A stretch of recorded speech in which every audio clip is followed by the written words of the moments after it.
So today we will start with the first topic, and that is Niveshak Didi. The first topic for the day would be Niveshak Didi. Any idea, anybody, क्या है ये? किसी को कोई idea? कोई idea नहीं? Sir, it might be a scheme for the rural women. Scheme for what good reason? I mean, what type of scheme? For rural women. Rural women. Okay. I mean, related to any specificity? I mean, specific चीज. I think so regarding knowledge regarding money or financial things. Yes, good. बिल्कुल ठीक है. So this is basically what happened. Recently, India's first floating financial literacy camp was organized by IPPB.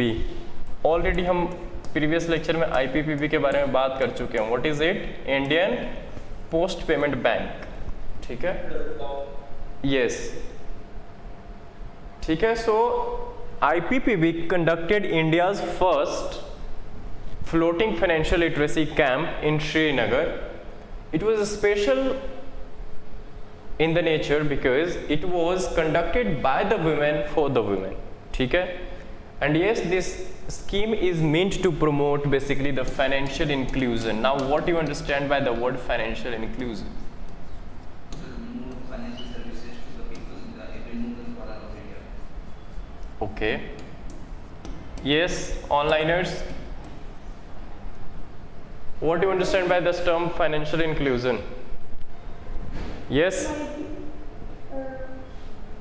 बोलो. Might be including them the newly developed financial policies that are not developed. Okay, no problem. Financial inclusion is basically inclusion. Financially, understand? Related to finances means if there is unbanked population, you know, जहाँ पे bank accounts ही नहीं है तो उनको bank से जोड़ना. Inclusion की बात जब भी होती है, remember it is always in the context of the vulnerable sections.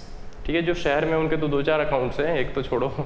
ठीक है, but it is always with regard to the backward areas per se, the rural areas, and secondly it is related to it is associated with the vulnerable sections. ठीक है.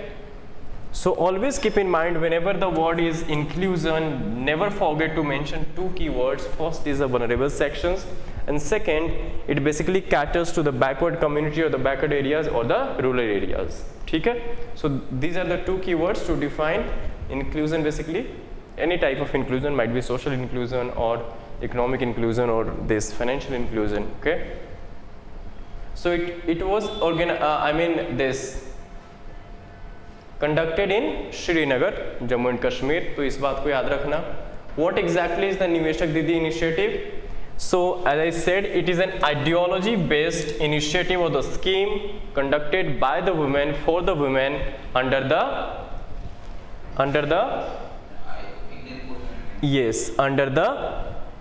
authority of IPPB. ठीक है, Indian Post Payment Bank, alongside an agency. ये दोनों इन collaborate करके करते हैं. That agency is called IEPFA. It is under ministry of corporate affairs. So what is full form? Is basically investor education and protection fund authority. ठीक है, it's related to investors education and protection fund authority, which directly comes under the Ministry of Corporate Affairs. Fine. Okay. So floating financial literacy camp basically, as the name suggests, floating financial literacy. ठीक है. So basically जो literacy है और जो awareness है, that is related to the finances, वो करने की कोशिश कर रहे हैं. It includes the topics like banking and financial products, ठीक है, डिजिटल, यू कैन से डिजिटल बैंकिंग एंड ऑल। उसके बाद main streaming financial services plus protection against any kind of risk, you can से, बिकॉज आज भी हम जो आई मीन स्पेशली जो रूरल एरियाज की बात करते हो तो आज भी साहूकार local people prefer to get the loans from sahukars, which is yes, which is and they charge a very exorbitant this rate of interest compared to the banking sectors. But traditional channels, you can say, but the issue is they are not financially, I mean, you can say they're literate or aware or having the bank accounts in order to access the facility of institutional mechanisms, that is the banks, ठीक है, fine. So this is, I mean, this was in general, बस ये scheme इसीलिए है, this was general, just initiative related to the creating financial literacy and awareness. Now we'll see what are the other initiatives for financial literacy in India. What are the other initiatives for financial literacy in India? Other initiatives or schemes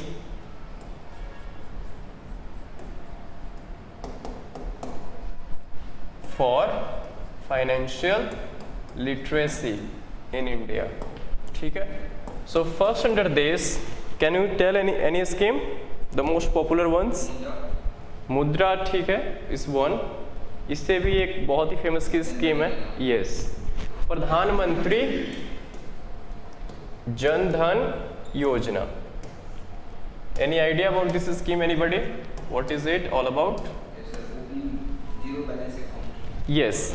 So Pradhan Mantri Jan Dhan Yojana again was related to promoting the financial or the economic inclusion basically, and it targeted basically the unbanked population of India, especially in the rural segment or the rural this population.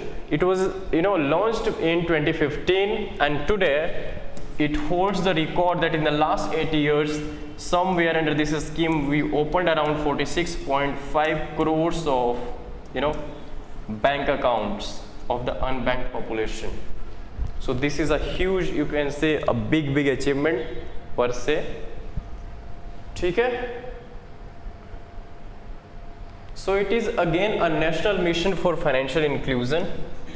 National mission for financial inclusion. Okay, Pradhan Mantri Jan Dhan Yojana. It is quite highlighted, I mean, one of the initiatives of the Yojanas. It ensures access to the financial services, you can say, like opening bank account, having this saving accounts, remittance, credit facilities, insurance, and pensions, you can say as well, etc. Now this played a very important role. Pradhan Mantri Jan Dhan Yojana, you can say, especially the bank accounts that was opened under this scheme played a very important role, especially if you have seen during the periods of COVID, as well as for the purpose of DBT, that is direct benefit transfers, जिसके under government direct पैसे भेजती है beneficiaries के account में. ठीक है.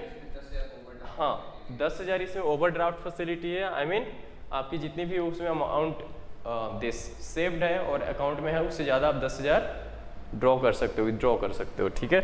Plus the other thing is that I mean, many direct benefit transfer schemes benefited the people through this channel. Like we have direct benefit transfers. Then we, during COVID, especially COVID-19, government transferred, some amount of money to the beneficiaries account, the PMJDY account holders. ठीक है. उसके बाद PM किसान करके एक scheme है, under which farmers get 6,000 of PM Kisan Samman Nidhi Yojana, under which 3 installments of 2,000 each government directly transfers to the bank account of farmers. So farmers basically rural centric. ठीक है. So वहाँ पे भी जन धन योजना account खोलने से direct वहाँ पे पैसे चले जाते हैं उनके अकाउंट्स में. अर्लियर क्या होता था कि रूरल एरियाज में इतने लोग बैंक से नहीं जुड़े थे. बिकॉज ऑफ दैट पहले अब ऐसा है कि 1 रुपये भेजने पे एटलीस्ट 90 प्लस 95 98 पैसे तक प्रॉपर पहुंच रहे हैं उनके अकाउंट्स में। हाँ, सब्सिडीज कम होगी, लीकेजेस कम होगी, स्पेशली आई मीन पहले क्या होता था कि बीच में मिडल मैन की इन्वॉल्वमेंट होती थी, तो उसमें our late prime minister even Rajiv Gandhi had said कि 1 रुपये भेजते हैं सेंटर से तो कितना पहुंचता है, हाँ yes, I mean less than even 25 paise. So you can understand the difference. At that time it was, the beneficiaries were getting only around 25 paise out of 1 rupees, but today they are getting around 95 plus paise out of 1 rupees. So you can see the change, through this. I mean what difference created by this particular yojana. ठीक है? Next is Pradhan Jeevan Jyoti Bima Yojana as the term itself. The second is Pradhan Mantri Jeevan Jyoti Bima Yojana. So Jeevan is basically life, right? Bima is your insurance. Mostly you find the Hindi names here. Insurance. So basically this is related to the life insurance, plus it also provides the accidental insurance. Remember it, accidental insurance. ठीक है? And this is meant for the migrants and laborers. You have seen the plight of migrants and laborers during COVID, so this is meant for migrants and laborers, targeting the migrants and laborers.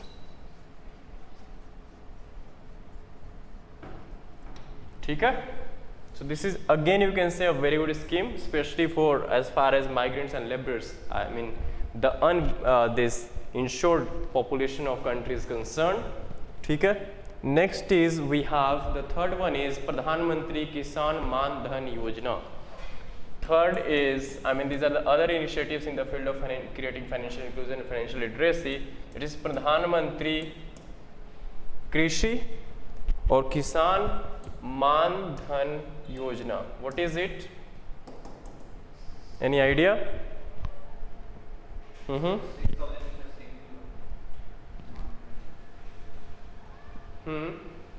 मान धन योजना, that is PM Kisan. That was another thing, इसके अंदर कुछ और है. इसमें क्या है कि मानधन basically it's a kind of, you can say no, it's a kind of pension yojana, which they get after a time, 60 years of age. What is it all about? It was started to provide, pension to the small and marginal landholders. Small and marginal landholders, you understand? To whom we refer to small and marginal landholders? Less than 2.5. Yes, less than 2 hectares of land. Those who are holding less than 2 hectares of land, and for your information, let me tell you that this constitutes near about 85% of the country's population who are having less than 2 hectares of land, especially the farming land. हाँ उसमें, हाँ basically ठीक है. Small में क्या 2 तक, उसमें marginal में less than, I mean even 1 point something, तो क्लब करके हम दोनों देखते हैं तो that is 85%.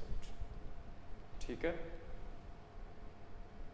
So it's a voluntary, and you can say it's a kind of voluntary contribution. Those farmers who want to join it, they can join.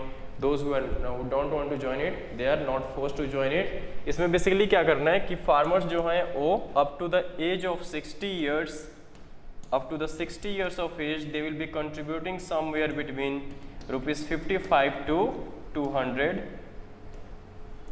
55 to 200 per month to the pension fund, per month to the pension fund. ठीक है? Rupees 55 to 200 to the pension fund, which they would be, I mean whose benefit they would be getting after once they reach the retirement age, that is 60 years. ठीक है? Next is प्रधानमंत्री मुद्रा योजना. Next is प्रधानमंत्री मुद्रा योजना. Again, this was, I mean, one of the you can say popular programs or the schemes of Government of India. प्रधानमंत्री मुद्रा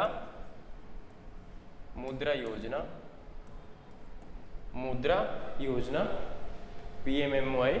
It was again launched in 2015 for providing loans up to 10 lakhs 2015 it provides loans up to 10 lakhs, and this again caters or take care of the needs of the vulnerable sections, especially the women, SC/ST communities. So that's why it's again one of the popular schemes or the yojanas of government. ठीक है? Under the aegis of this PM Mudra, we have one, I mean, important fact which you should keep in mind for the as far as your prelims is concerned. So under this we have three kinds of the products. I mean, we have defined under this three kinds of products, and those are A, you can say the Shishu loan, जिसमें कि loan amount जो है that is given up to 50,000. ठीक है. Next we have, I mean, under this प्रधानमंत्री मुद्रा योजना we have three categories under which the government provides the loans to the eligible this population. And second is किशोर के under कितना amount मिल सकता है? किशोर loan basically इसमें कितना है? From 50K to 5 lakh. ठीक है. And next and the last category under this is Tarun, that is 5 lakh to 10 lakhs. ठीक है. So these are the three categories under which the government provides loans under Pradhan Mantri Mudra Yojana to the eligible, you can say especially the vulnerable sections like women, SC/ST communities. ठीक है.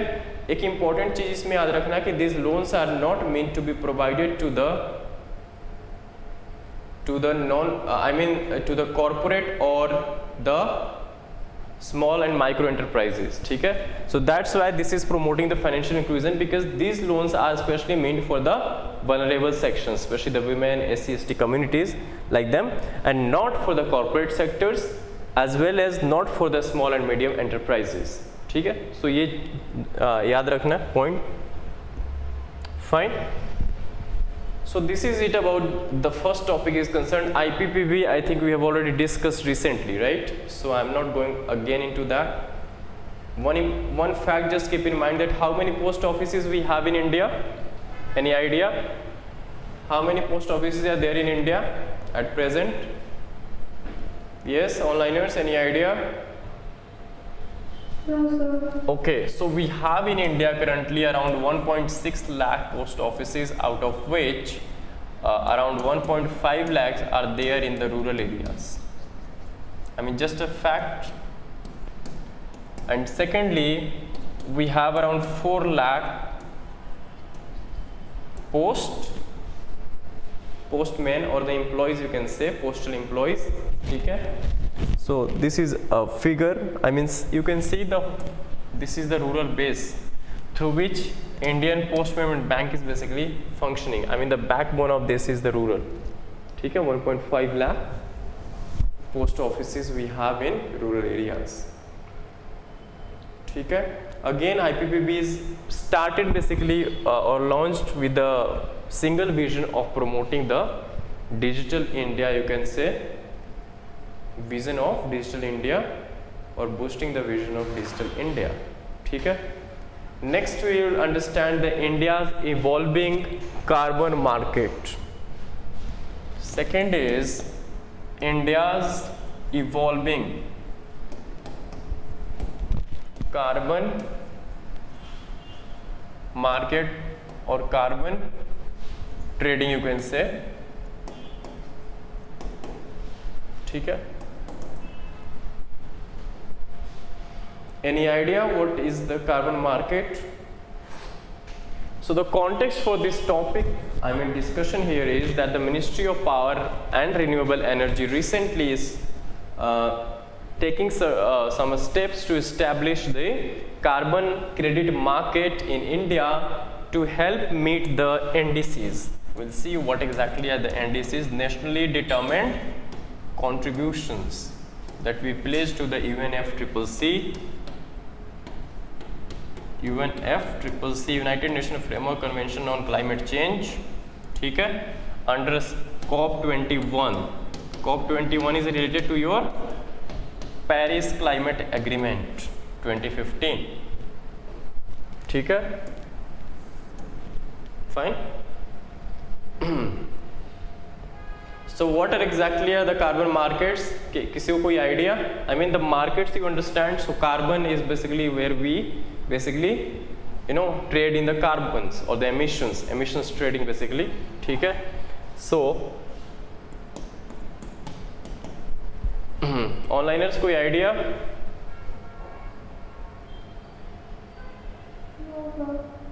Okay, so we are all aware about the carbon emissions, global warming, climate change, and all these things, phenomena. Basically, the single most reason or the behind all this happening, especially the climate change, and that is the heating of the atmosphere, and that is because of the greenhouse gases like carbon dioxide, methane, nitrogen. Yes. So I mean these kind of gases, to which we in aggregate we call them greenhouse gases, GHGs, ठीक है. So basically the whole the world is trying to somewhere limit the temperature increase जो है, और you can say the carbon emissions to keep it in certain brackets, ठीक है, that is 1.5 or less than 2 degrees Celsius before the the end of the century, you can say, so, or till the 2050. So here comes the role of carbon markets, ठीक है. So you see, we would understand this through an anecdote or analogy. Let's say there are two countries, A and B. Fine. A is, you can say, US, that is a developed country. Secondly, India, a developing country, ठीक है. US is developed country and it became developed on the backbone of highly industrialized, high industrialization, you can say, large scale industrialization, and then it is responsible for, just 2-3 nations are majorly responsible for this what we see today as the fallout of climate change, ठीक है, or the carbon emissions or the increase in your temperature, ठीक है, or the heating of the atmosphere. So basically it is a developed country, ठीक है, already ये जो भी emissions करनी थी कर चुका है, still doing. India, we says that we are still not an industrialized nation, ठीक है, हमें उस process में अभी जाना है जहाँ पे हम industrialize होंगे, and industrialization करने के लिए we need to emit carbons as well, हमारी industries. But the catch is we can rather shift to certain cleaner fuels or the cleaner mechanism, ठीक है, जो भी हम इस इंडस्ट्रियलाइजेशन में you can say जो sources यूज कर रहे हैं, in place of fossil fuels we can shift to the renewable sources, ठीक है. So this is one way how we can limit the carbon emissions or control the emissions of carbon. So this is the case so far. Now what happens, since USA is has already emitted carbon or emitting carbon which is more than carbon emission जो है in US, that is more than carbon emissions in India. This is fact, ठीक है. अब what happens under carbon market, what will happen, or we are taking this as a at a global level between two countries. Even we can relate the same with in the intra-country case, like even in India we can take the example of two states or the two companies, so the same analogy goes with the local level as well or global level as well. So far this mechanism comes under Kyoto Protocol. We will see how this functions. Kyoto Protocol, how a developed country can help in reducing its carbon emissions, ठीक है. So this scenario goes with the Kyoto Protocol 1997. We'll see it through. So far India is concerned, let's say, here we are trying to understand the how carbon market basically functions, ठीक है, carbon market functioning. So let's say in India there are two companies, A and B, ठीक है. A is, you can say, a big industry, you can say, producing at a large scale, So let's assume that this is emitting more carbon. Carbon emission is more than carbon emission of, you can say, factory B. ठीक है? Now what it can do, if we have a functioning carbon market, then under this, thus the company which is emitting more can this transfer this emission this, or help the company which is emitting less carbon in what? Meeting the targets. Because see, suppose government has set a target of say 100 units, basically this goes in metric tons, right? So metric tons or carbon equivalent gas is something like that. So 100 metric tons of carbon agar produce कर रही है, suppose let us assume this and if it is producing more than 10, ठीक है, 10 ही maximum जा सकते हैं metric tons till both the companies. This has been set by the government, but let's say this is somewhere emitting more than 10, that is to about 15 metric tons annually, but this is somewhere around 5 to 6 metric tons. So this surplus one can transfer this because जो ये company है B, you can say जो जिसका target बहुत कम है target से अपनी, मतलब maximum 10 तक इसको emit करना था, but now it is emitting somewhere around 5 to 6 metric tons of carbon dioxide, or you can say the carbon emissions. So this one which is in surplus can transfer that in the market, fine, and yes. Is this carbon credit? Yes, I am coming to that point only, carbon credit, and how this factory will get that credit, that's what I am explaining basically. So surplus would be transferred to the one which is in deficit, you can say जिसने अभी target से काफी नीचे है, breach नहीं किया उस target को. So in this case, by transferring to this, right, the factory will get a carbon credit, we say it carbon credit. Credit, you understand? Credit is what?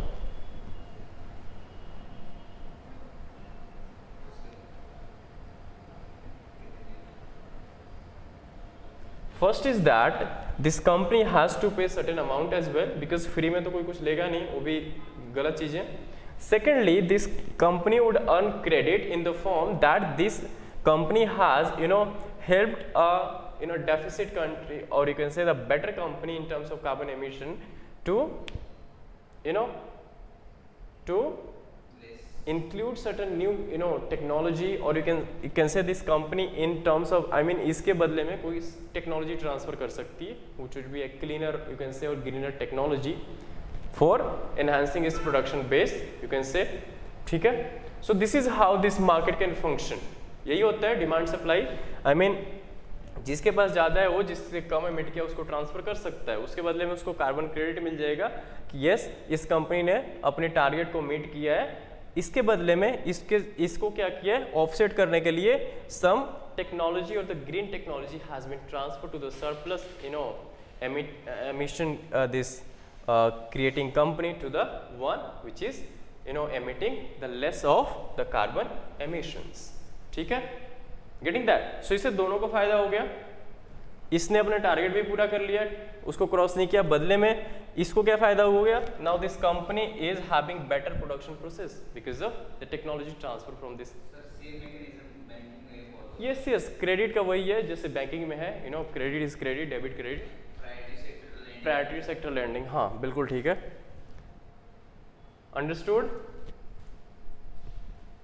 ऑनलाइनर्स. Yes, sir. हाँ, अब हम country के case में देखेंगे under Kyoto protocol. So Kyoto protocol ने basically क्या किया है. So firstly give the heading what are the carbon markets. What are the carbon markets. Under this write down carbon credit. What is carbon credit और the credits. Write down 2 lines. A carbon credit, also known as in brackets carbon offsets, carbon credit also known as the carbon offset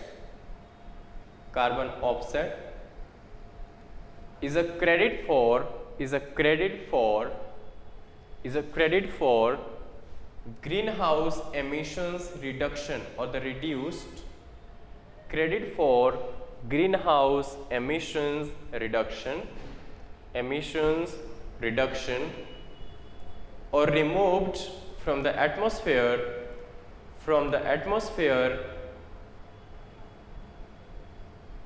by an emission reduction project by an emission reduction project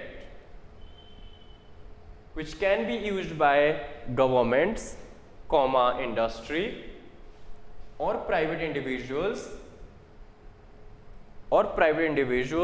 to compensate for the emissions they have generated elsewhere, कहीं और, for the emissions they have generated elsewhere.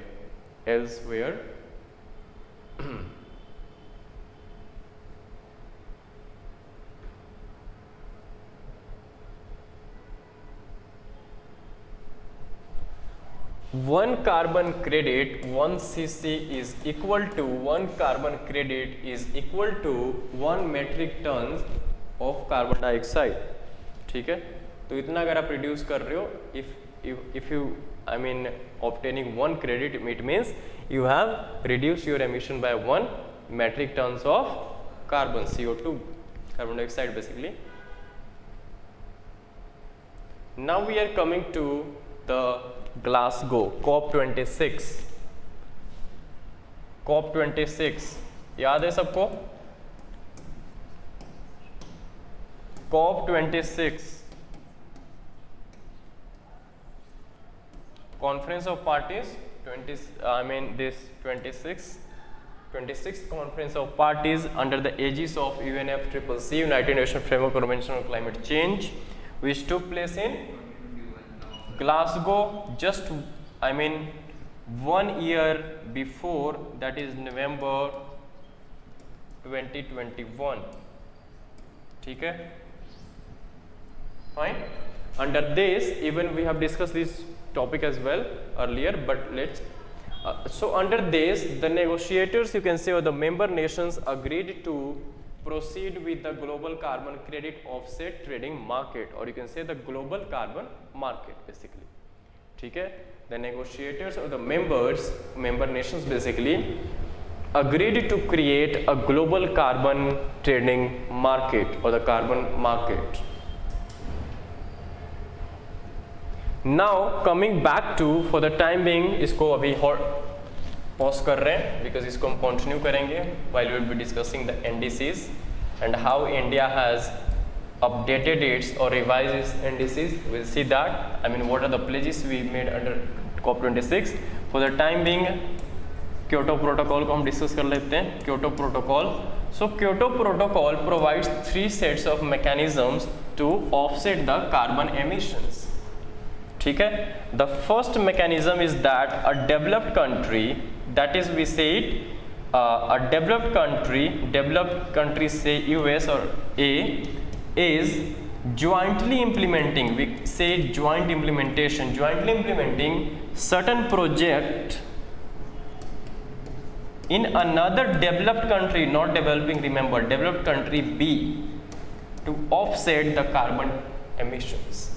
ठीक है, so first जो out of 3 mechanisms, the first one under Kyoto Protocol is that the joint implementation by the 2 developed countries. ठीक है, suppose US में नहीं possible तो it will do that project in certain other developed countries. ठीक है, like Japan. So वहाँ पे क्या हो सकता है कि दोनों मिलके jointly कोई project लगा रहे हैं जिससे कि overall carbon emission कम हो सके, offset कर सके. ठीक है, so the first mechanism under Kyoto Protocol is your joint implementation. The second is Kyoto Protocol.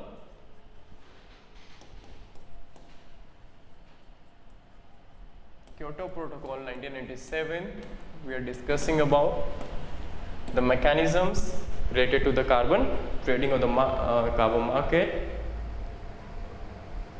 ठीक है, under second, that is CDM.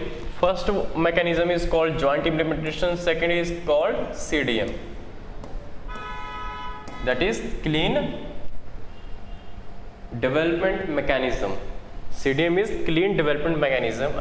Under this what will happen, a developed country, ठीक है, say US is financing certain project in a developing country, say India, ठीक है, and getting credit for the same in order to meet the targets of, yes, zero carbon emissions you can say, or the meeting their targets of carbon emission reduction. ठीक है, ठीक. इसमें क्या है कि under CDM, that is clean development mechanism, clean development, I mean under this what will happen, a developed country say US is sponsoring a clean project you can say in a developing country called India. ठीक है,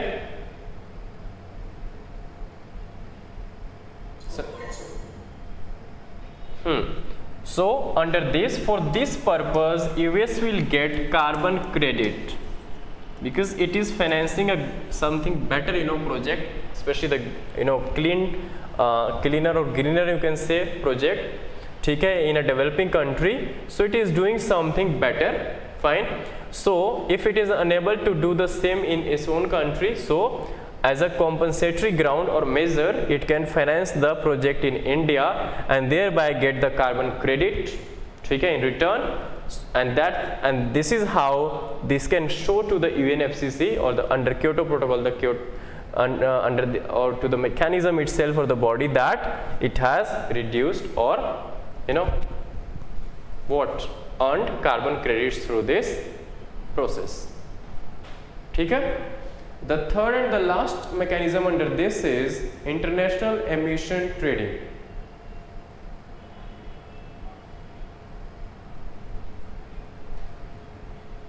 ठीक है, under this जो हम already discuss कर चुके हैं, I mean countries के केस में और फैक्ट्रीज के केस में, लोकल लेवल पे भी और इंटरनेशनल लेवल पे भी, that is international emissions trading, जिसकी हम ऑलरेडी कार्बन मार्केट की बात कर रहे थे, that is already to this international emissions trading, IET. ठीक है, इसमें अगेन वही है कि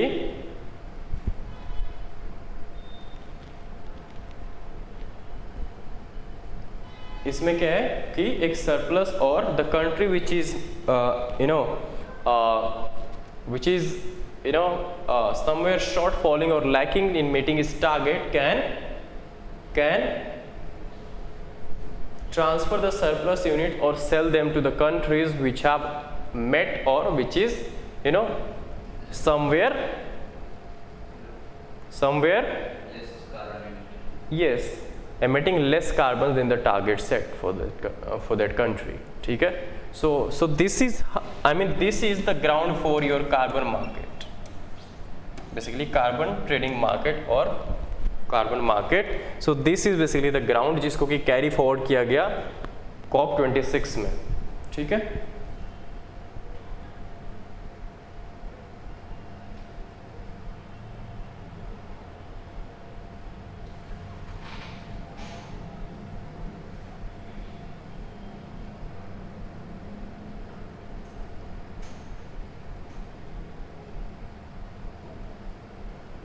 ठीक है. उसके बाद हेडिंग दो next carbon market, carbon credit हम देख चुके हैं. Next is carbon market. Under this write down a carbon market turns emission reductions, a carbon market turns emissions reductions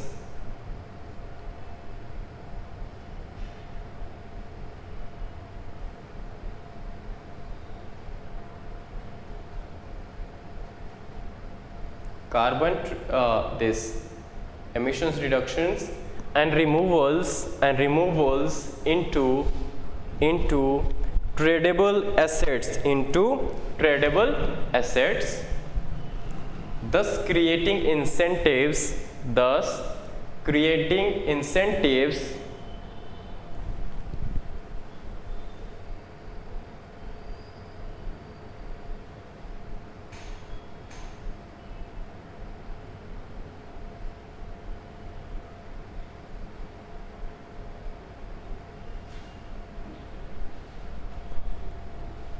creating incentives to reduce emissions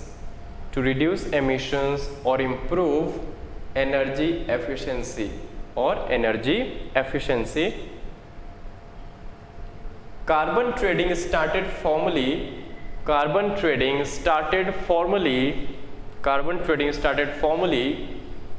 1997 under Kyoto Protocol on climate change.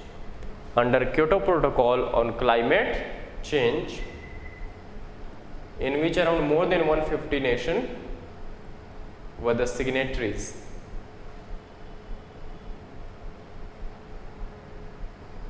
Now we are coming to the India's, as far as NDC is concerned.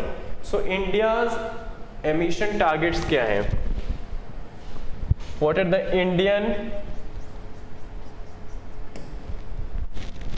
NDCs, rather we'll write it, national determined contributions, how we are contributing in, what determinations, how much we are determined to contribute positively towards reducing the emissions.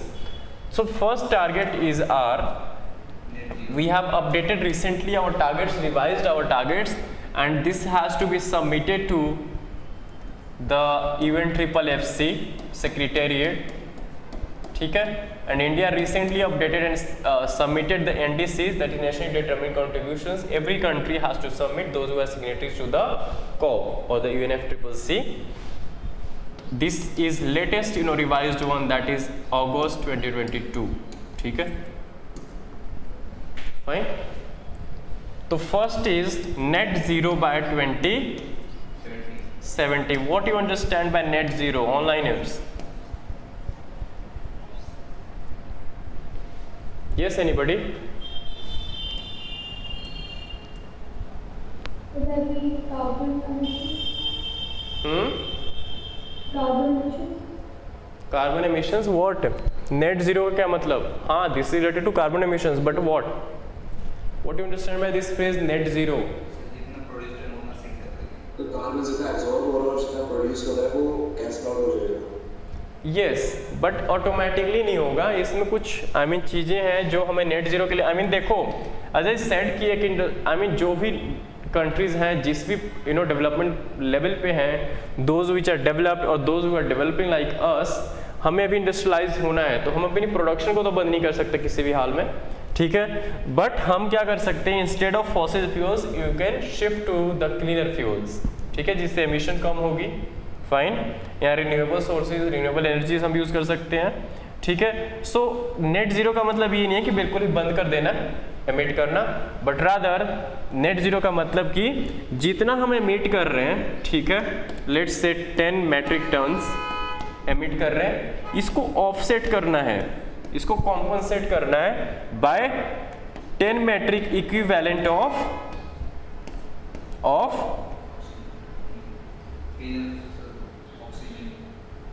Oxygen. Yes, one thing is कि हम afforestation कर सकते हैं, पेड़ लगा सकते हैं. Fine. The other is कि हम इसमें डिफरेंट मैकेनिज्म यूज करते हैं, like carbon credit, carbon capturing and storage. One thing CCS, carbon capturing and storage. हम कार्बन को कैप्चर करके आइदर ओशन में स्टोर कर देते हैं या प्लांट्स, फॉरेस्ट में, इस तरह से हम कार्बन स्टोरेज करते हैं. First thing. सेकेंडली, अगर हम हम एमिट कर रहे हैं तो इसकी इक्विवेलेंट हम रिन्यूएबल सोर्सेज को शिफ्ट करके या हमारी फॉसिल फ्यूल से लेट से कि हमें इलेक्ट्रिसिटी में अभी भी हमारे पास मेजर जो सप्लाई होती है electricity India, that is thermal based. So हाँ, 70-75%. सो थर्मल बेस्ड जो हमारी डिपेंडेंसी है और जो इलेक्ट्रिसिटी सप्लाई हो रही है, उसको हम बजाय लाइक सोलर एनर्जी पे शिफ्ट हो सकते हैं या विंड एनर्जी वी हैव. ठीक है, सो उस 75% को हम कम करके इक्विवेलेंट, एक जगह से हम एमिट करें तो दूसरी जगह से हम इक्विवेलेंट कम कर सकते हैं. So that the net effect जो हमारा होगा that would be somewhere under the targets. ठीक है, we won't be breaching the targets. ठीक है, नेट जीरो क्लियर है ऑनलाइनर्स? नेट, इसीलिए वर्ड यहाँ पे नेट है. जितना प्रोड्यूस कर रहे हो उतना कॉम्पनसेट कर रहे हो. नॉट नेसेसरली उसी प्रोसेस में, कहीं और भी किसी भी सेक्टर में. ठीक है। So the net result is zero, I mean increase जितने से कर रहे हो उतने से ही आपने कॉम्पनसेट कर दिया। सो नेट इफेक्ट कितना हुआ है, नेट जो चेंज आपने देखा that is equivalent to zero. Clear?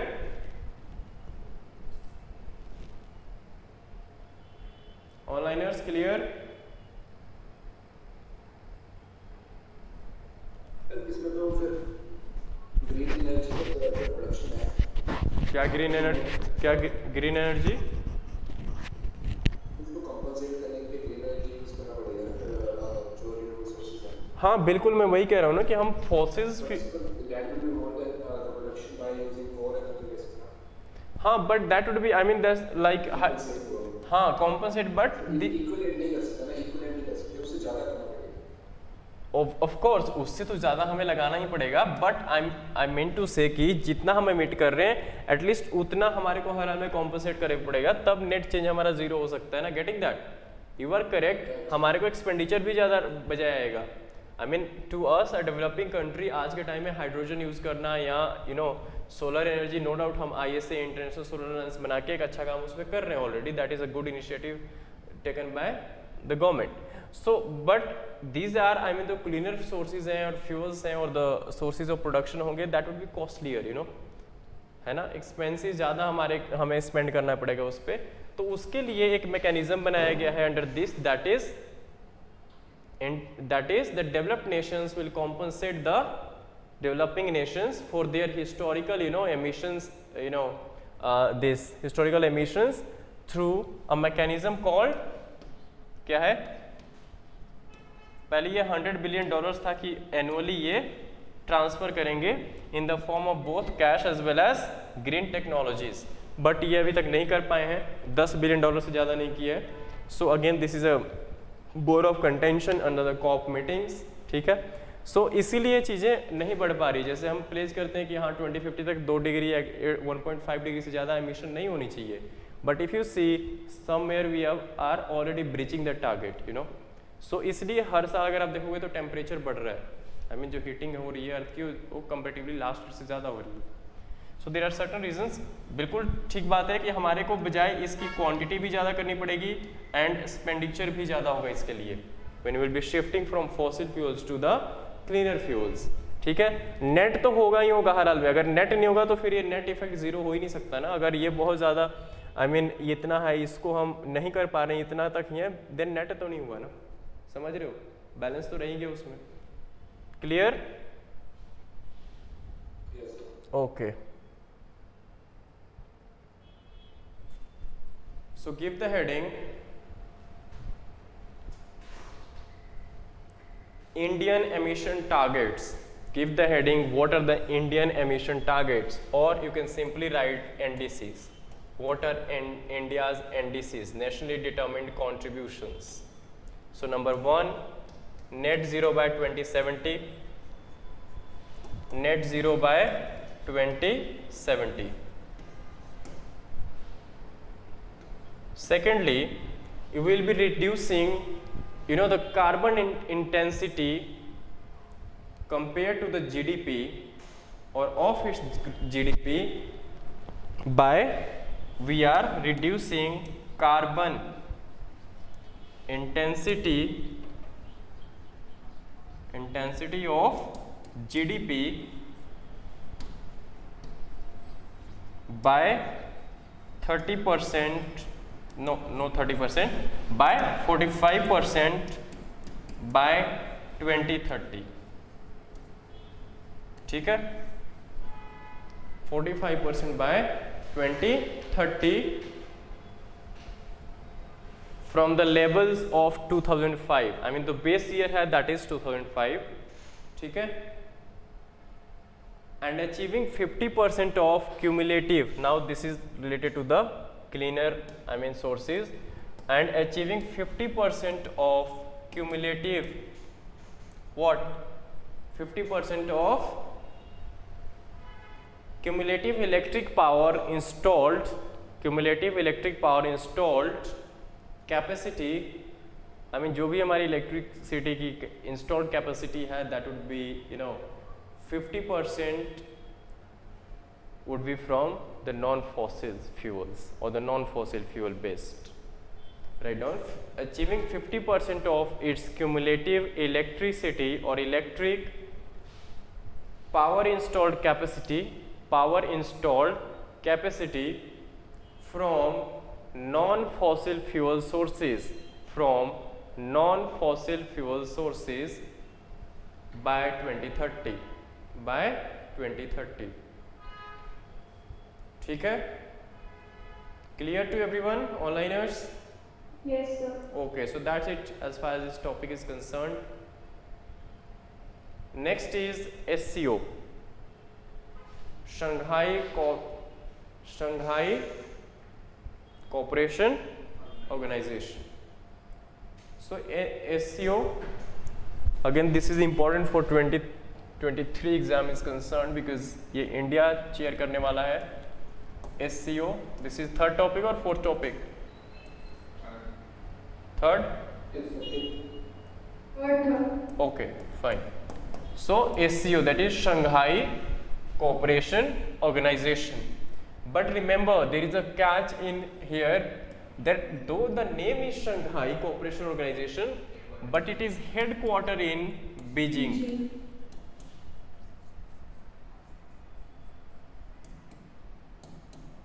ठीक है? So don't get confused, though the name is Shanghai but headquarters is in Beijing. Now let's trace first the genesis of the history, how it came into being, before we go into the current happenings. The context for this topic again is that recently China hosted a meeting of the Council of Head of the State, not heads of the state but the heads of the government. China recently hosted a meeting of the heads of the government. So tell me, who is the head of government in India and who is the head of state in India? Head of the government is Yes, PM. onliners. Head of the state is Srimati Draupadi Murmu. You understand difference between the two? Yes, sir. Tell me fast. So PM. Head of government कौन है? So PM. Yes, and head of state? President. President. बिल्कुल ठीक बात है. ठीक है, clear है ये क्यों है, क्या है, कैसे है? पॉलिटी में चीज पढ़ लिया ये भी चल रही है, फिर तो बताने की जरूरत नहीं है ना? चलो, so let's come back to the SCO. So as far as SCO's history is concerned, initially it started in no idea, 1996 by the name of Shanghai 5. Why the 5? China, Russia, Kazakhstan, Kyrgyzstan and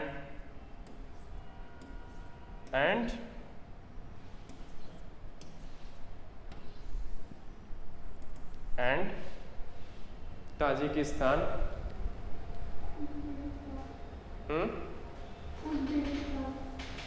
No, Uzbekistan joined it later in 2001 and then it renamed as SCO. ठीक है? Yes, sir. So 5 initially it is क्या? Kyrgyzstan. हाँ, that's what I'm saying ना. Shanghai 5 जो है, 5 China, Russia, Kazakhstan, Kyrgyzstan and Tajikistan. So the 5 members started this bloc named Shanghai 5. Clear? Kazakhstan, Kyrgyzstan, Tajikistan, China and Russia. These were the 5. Then came the 2001 when Uzbekistan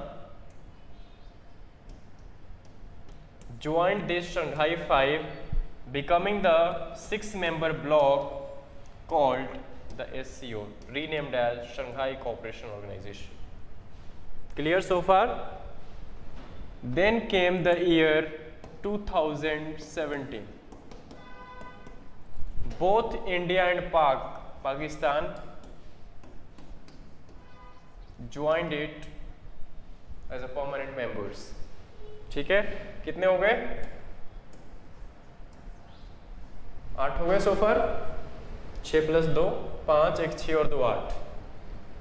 Fourth, in 2023, two major things going to happen. First, India is going to chair this SCO meeting, the Council of Head of Government, and secondly, Iran is going to be the 9th permanent member. Iran, ठीक है, 9th permanent member of the bloc. Clear?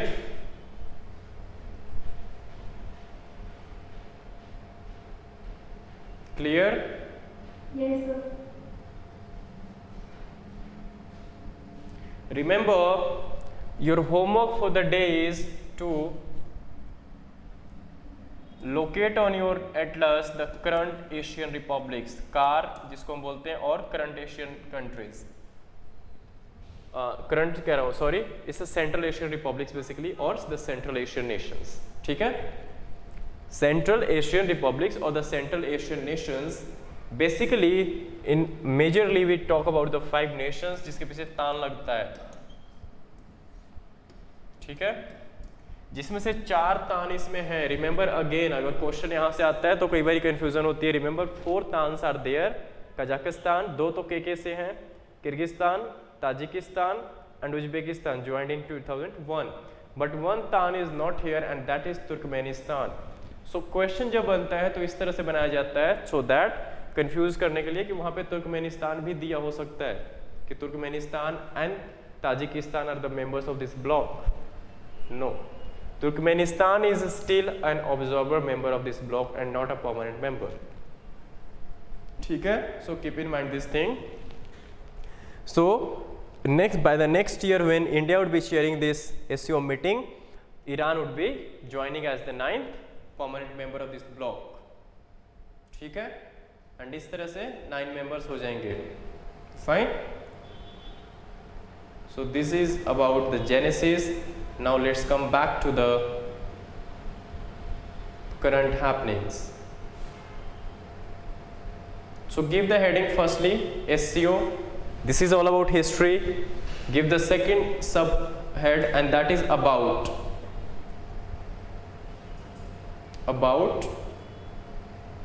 So write down it is a permanent intergovernmental organization. It is a permanent intergovernmental organization. It is a permanent intergovernmental organization created in 2001. Though created in 1996, but here since we are talking about Shanghai Cooperation Organization, so formally it was renamed as Shanghai Cooperation Organization with the accession of Uzbekistan in 2001. That's why I am taking here as 2001 is the year of its creation or the birth. ठीक है? So created in 2001. Aim क्या है इसका? Goal क्या है? Aiming or the aim, just write down aim, AIM, to maintain peace, security and stability in the region. Stability in the region. We are aware of this fact that this is a 9-member bloc. Official languages जो हैं, that is a Russian and Chinese, not Hindi or Indian. Russian and Chinese, not even English. So the official language is Russian and Chinese. Permanent bodies इसके 2 हैं. First is there are 2 permanent bodies of this organization called SCO. First is your secretariat, which is based in where? Beijing. Already we have discussed it. Beijing headquarter. ठीक है. And second is rats. चूहे नहीं. What is rat? This is the executive committee of the regional anti-terrorist structure. RATS is basically regional anti terrorist structure, ठीक है, इन Tashkent. Tashkent files देखी आप लोगों ने, कहाँ पे है Tashkent? Yes, it is the capital city of this Uzbekistan.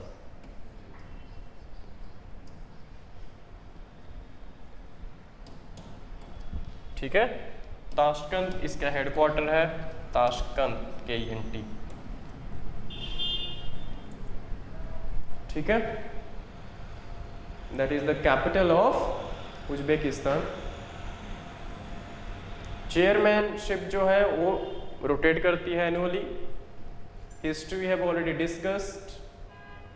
Now let's come back to the recent, I mean the recent context क्या है इसका, द करंट हैपनिंग।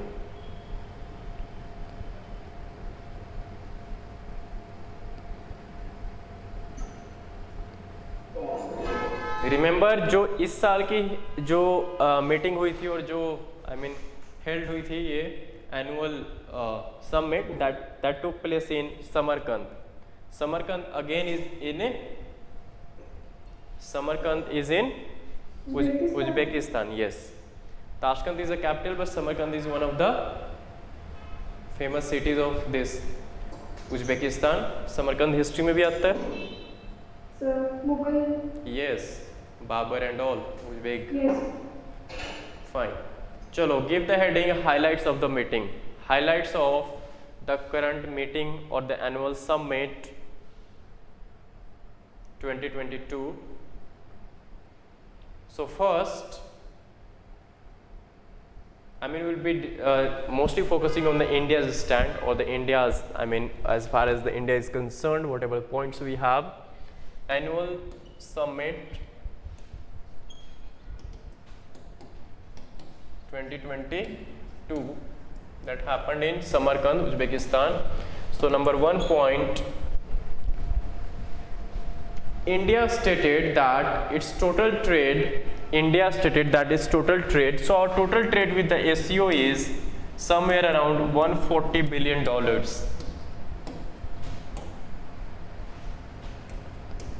उल्टा लिख दिया, $140 billion, ठीक है। Out of this 140 billion, we have 100+ billions with one single nation, that is China, plus. Second is somewhere less than $20 billion with Russia. So 120 तो near about, चलो लेस यहाँ पे 100+ है, तो चलो एक अप्रॉक्सीमेट लगा लेते हैं कि 120, तो यहाँ से 2 क्लियर है, ठीक है। रेस्ट इज 40, रेस्ट 20 और $21 billion, 141 is the total figure. So rest जो $21 billion है, that is with with the rest कितने मेंबर्स, 6 टिल नाउ 6। ईरान भी I mean next year join करेगा। सो अभी तक आई मीन द रेस्ट 6 और 7 members, we have the rest amount that is around $20 billion. So you can see the potential here, कि at least इनके साथ तो चलो ठीक चल रहा है, इवन कि रशिया के साथ भी हम कर सकते हैं, बिकॉज मेजरली हमारा जो बेस्ड है that is oil imports, gases plus defence. Yes, yes. Kindly mute yourself, जिसकी भी आवाज आ रही है। सो यहाँ पे $20 billion is with the rest 6.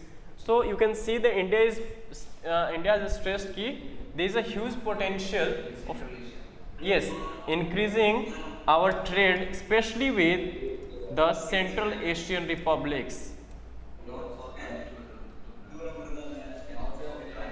Yes, through north-south international north-south corridors plus Chabahar port. When this Iran will join, then Chabahar port is with us. I mean, we are one of the we have taken it on lease, one of the terminals of the port. So again we would be having good trade relations with, I mean, onliners please mute yourself, जिसका भी mic on है, आवाज आ रही है necessarily, please mute yourself. ठीक है, and potential is specially with the CAR, that is central Asian republics, because इनके साथ जो ट्रेड है at present that is somewhere around $2 billion only. So you can सी, है ना.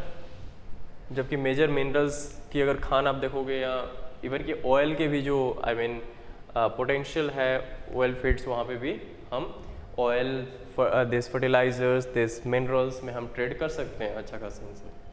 I mean those which we can import, and will be rather diversifying our oil import dependency, you know, towards the Central Asian republics. ठीक है. This is one thing as far as the trade angle is concerned. The second is related to sovereignty and integrity of India. Time and again India uses this platform to underline its, you know, the violation of this territorial integrity through the China-Pakistan economic corridor, which is passing through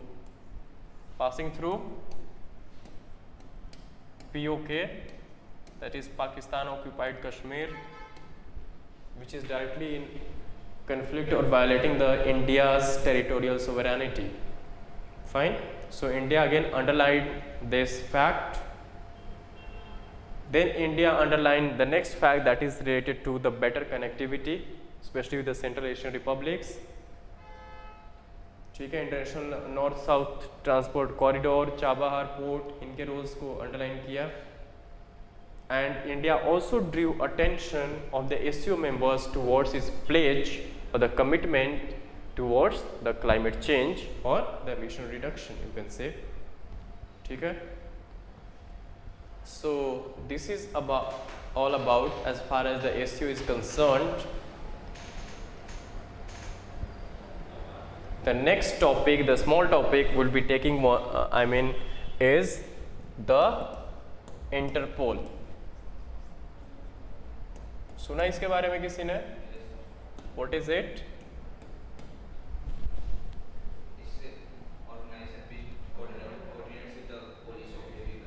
Yes, onliners, any idea about Interpol? Onliners, any idea about Interpol? So firstly, the official name क्या है? Official name of Interpol is ICPO, that is International Criminal Police Organization. International Criminal Police Organization, ICPO, or we also say it Interpol, that is International Police. ICPO official name है, but generally we call it Interpol, that is International Police. ICPO initially था, but later on we changed it to Interpol. ठीक है. So today it is International Police.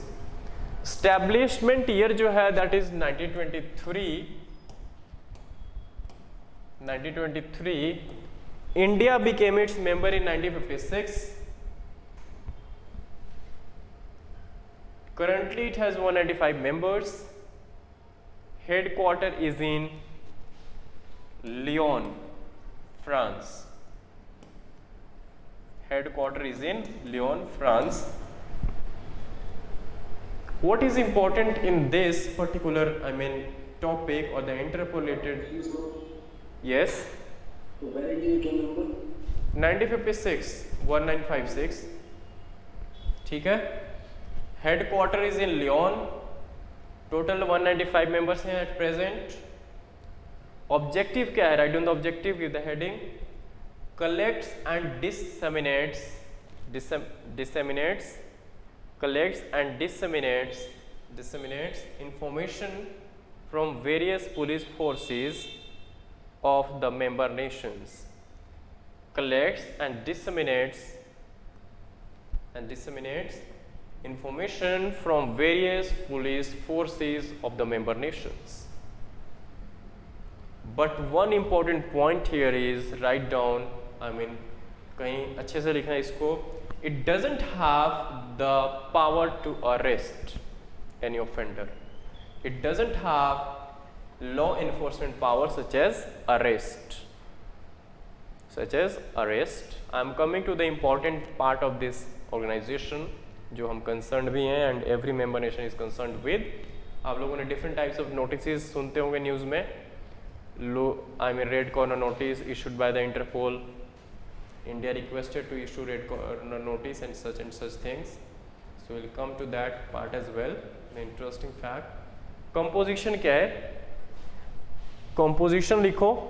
Give the heading composition. Composition. So एक तो president होता है top पे for 4 years. Next is secretary general for day-to-day operational works. Tenure is 5 years. Specialized इसके कुछ secretariats हैं like dealing with specific issues like cyber crimes, money laundering, terrorism, human and drug trafficking, financial and even environmental crimes. ठीक है. Next is general assembly. जैसे UN की general assembly होती है right, वैसे इंटरपोल की भी जनरल असेंबली होती है. And the important fact here is that India hosted the 2022 edition of general assembly. ठीक है. So remember this fact, India hosted the Interpol general assembly in 2022. Now Interpol notices. So this is important as far as this topic is concerned. Interpol notices.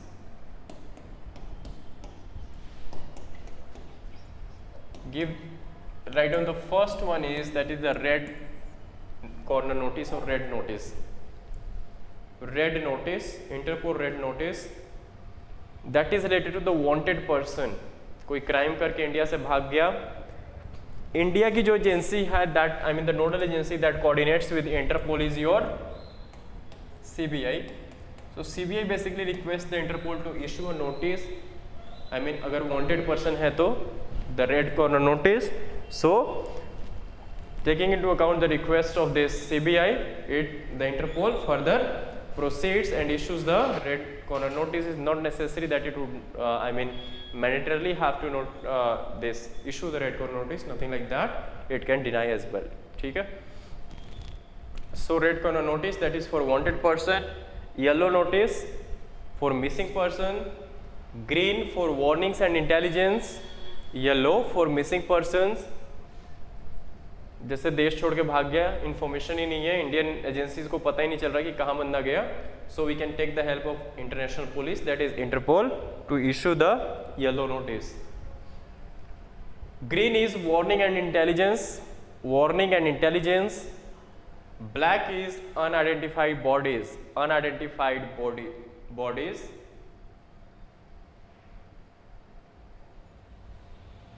Orange notice is related to imminent threat. Imminent threat. Imminent threat. Blue notice is related to the additional information. Blue notice is related to the additional information. Purple notice is related to the modus operandi. What do you understand by modus operandi? सुना ये नाम, I mean the phrase. Anybody?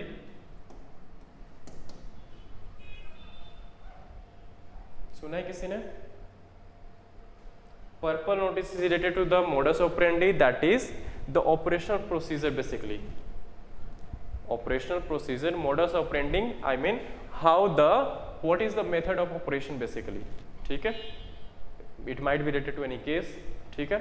So the modus operandi is the mode of operation of particular organization or the procedures, operational procedures. I have already told you जो CBI है that coordinates the or the nodal agency from the India side to coordinate with the Interpol. ठीक है, at the international level. Fine. Next is the Iron Man of India. Next topic.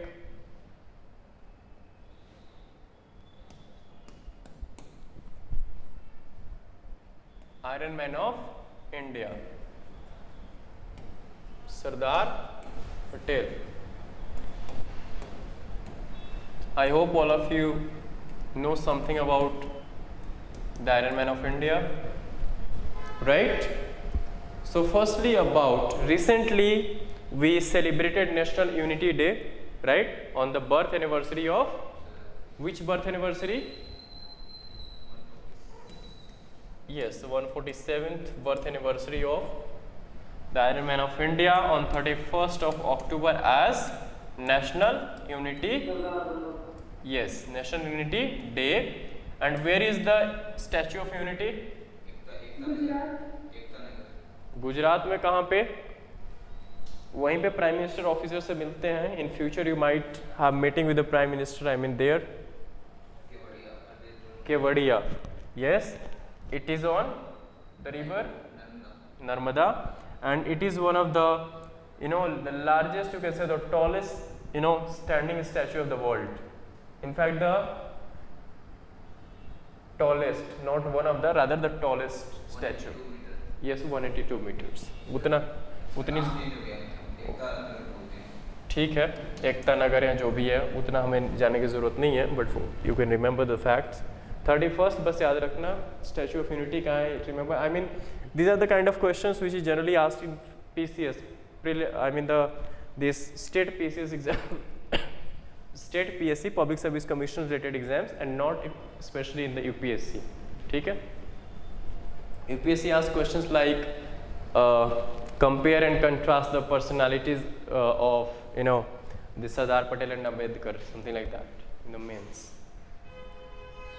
So about अगर हम बात करें तो he was, you all know, Home Minister of India. Remember, whenever we make notes, the facts which you know need not to, I mean repeatedly comes, or we are aware of the fact, need not to write down.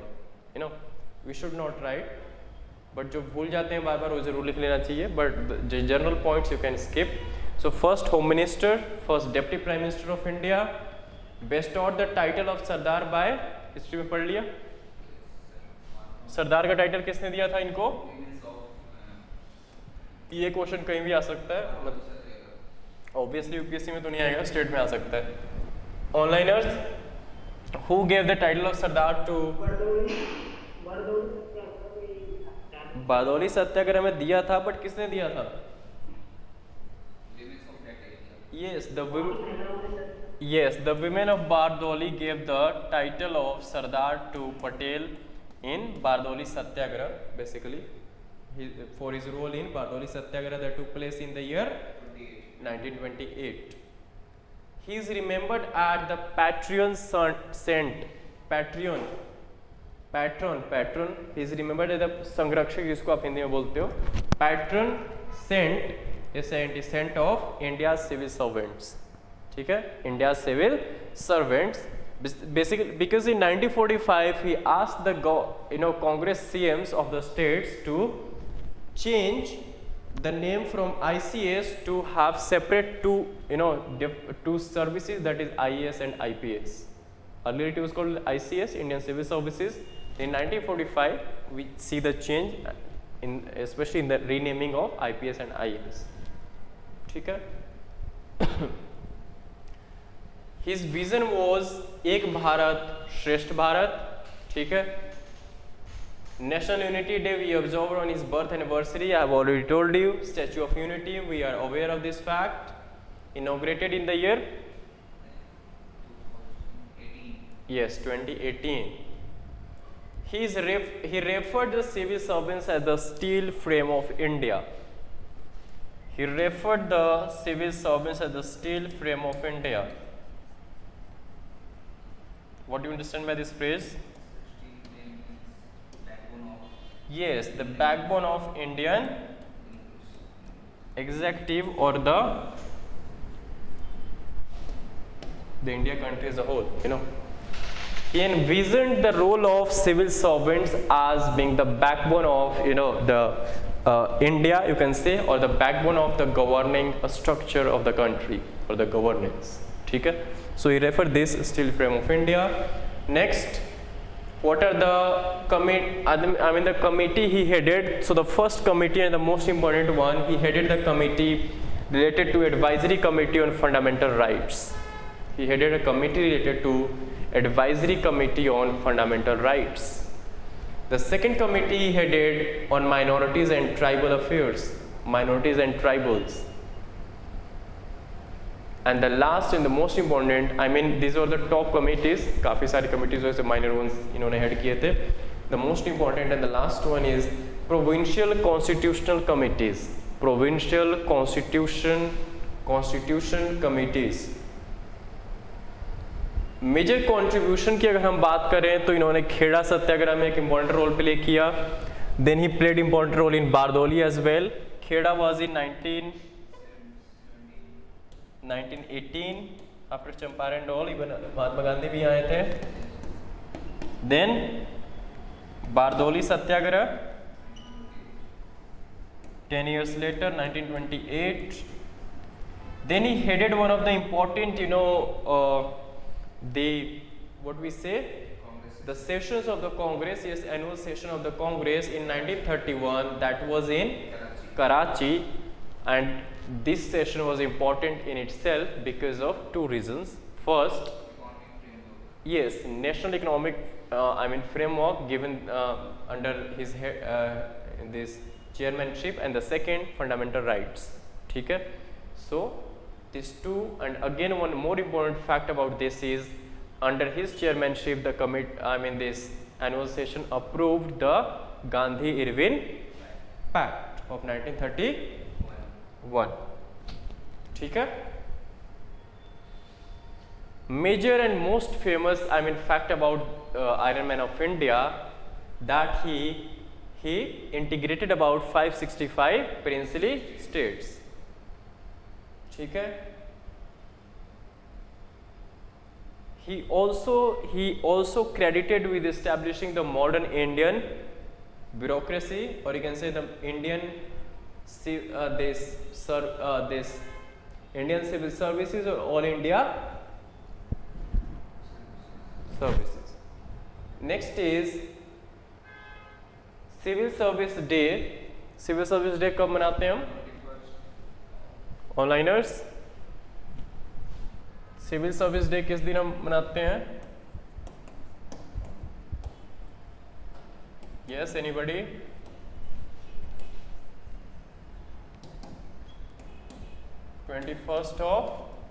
April. Why so? Because on this very date Sardar Patel addressed the probationer officers of this administrative service. ठीक है. So on this very date at Metcalfe House, कहाँ पे है? पहले हाँ दिल्ली में. So he addressed the first batch, the post intermediate you can say or there, on this very date at Metcalfe House in Delhi. ठीक है. Probational officers of, जैसे आजकल लबासना में प्रोबेशन चलती है, स्पेशली द एडमिनिस्ट्रेटिव सर्विसेज की. ठीक है. So that's why the 21st April we celebrate it as the civil service day. ठीक है. Now one of the most important topics which you will be taking up here, comprising of both the more of the static part. ये बताओ कि polity में governor पढ़ लिया आपने topic? ऑनलाइनर्स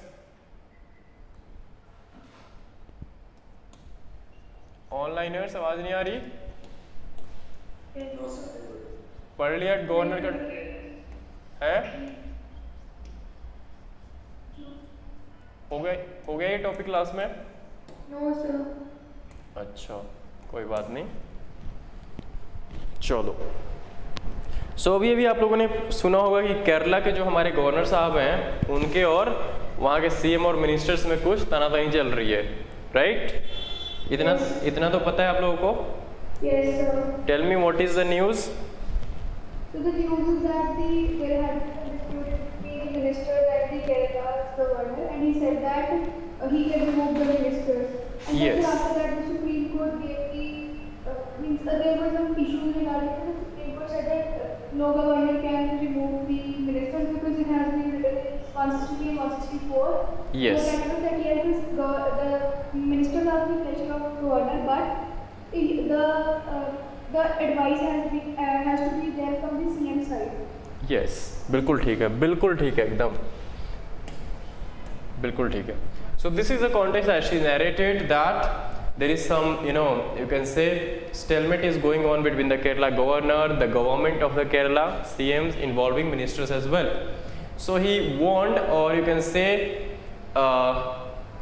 he warned basically the ministers that any individual minister, if gives certain statements which is lowering the dignity of the governor's office, he can be forced to resign, or the governor can withdraw his pleasure. आप लोगों ने phrase सुना होगा ना, pleasure of president, pleasure of governor, so what exactly are they? We'll discuss these things. So give the heading, what is the pleasure doctrine? What is the pleasure doctrine? What is pleasure doctrine?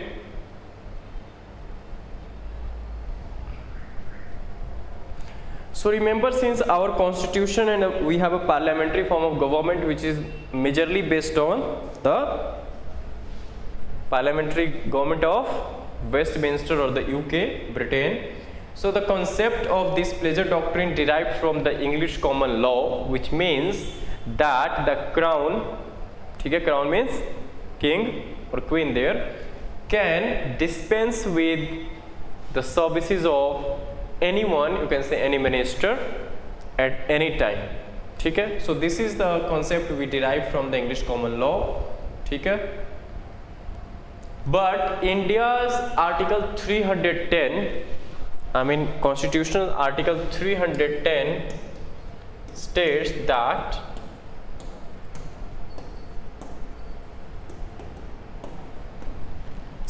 that every person in the defense or the civil services in India is holding or holds office during the pleasure of the president in the union, or during the pleasure of governor in the state's offices. This is article 310. However, 311 imposes restrictions on the power of governor and president to remove the civil servants, you can say, or the defense personnel. And they are rather provided an opportunity of hearing their grievances or whatever has been found out against them. Now under articles 164, as she said, article 164,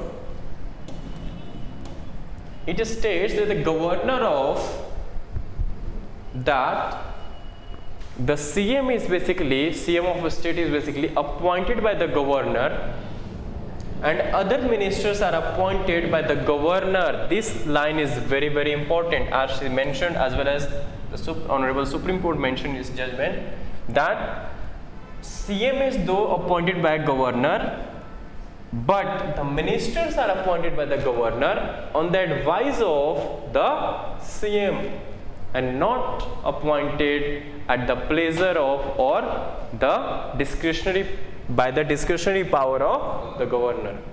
अगर उनकी appointment CM के advice पे होती है, so they can only be removed on the advice of CMs. Otherwise, what would happen? The conflict would crop up between the minister and the CM as well. CM की बात ही नहीं मानेगा, because he knows कि governor जो है वो है, हटाएगा नहीं हटाएगा वो. Getting that? So this provision has been made under our constitution under Article 164.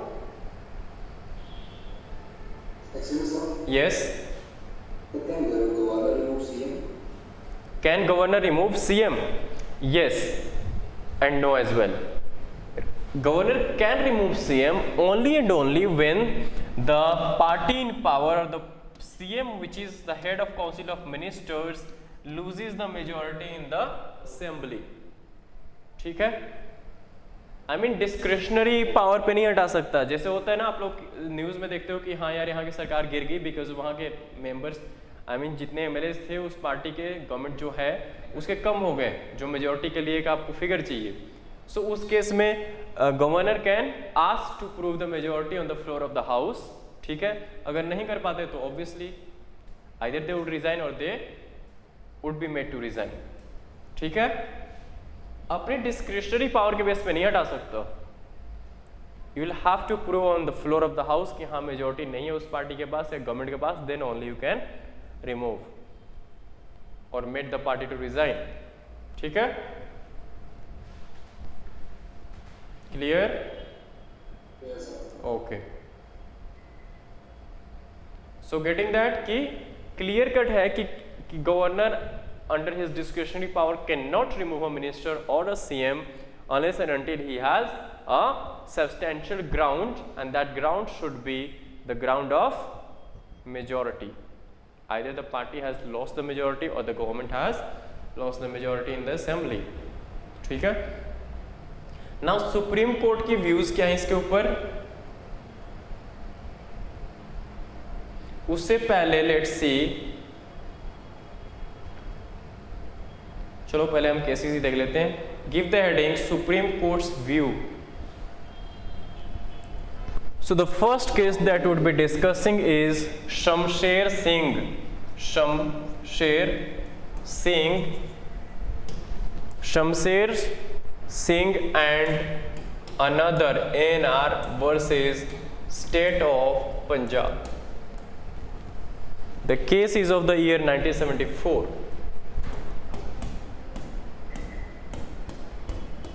What SC said? The Honorable Supreme Court or the Constitutional Bench of Supreme Court. Remember, Constitutional Bench वो bench होती है जिसमें 5 या 5 से ज़्यादा जजेस होते हैं. ठीक है? Said that President and Governor shall exercise their power in accordance with President and Governor shall exercise their formal constitutional powers only upon and in accordance with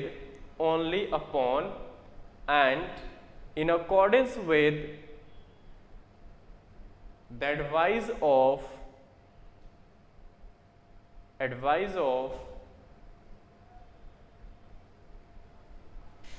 their ministers, or you can say the Council of Ministers headed by CM. Council of Ministers headed by CM. Though there can be a few well-known exceptions.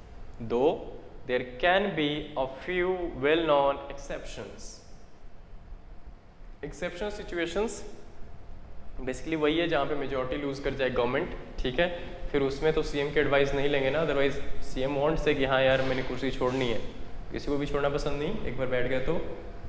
ठीक है, और इतनी ईमानदारी होती फिर politics की तो बात ही अलग होती. ठीक है, चलो second will see the case of Nabam Rabia versus Nabam Rabia and etc. versus Deputy Speaker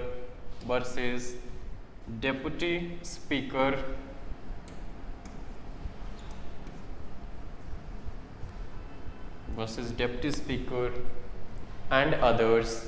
The year is 2016.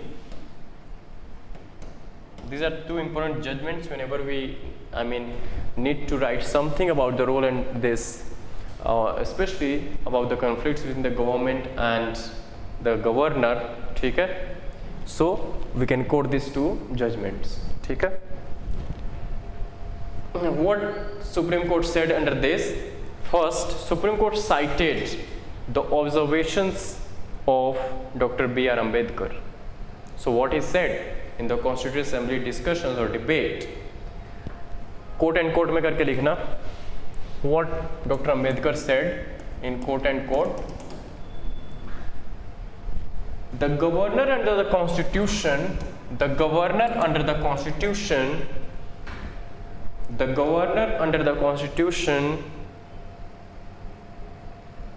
has no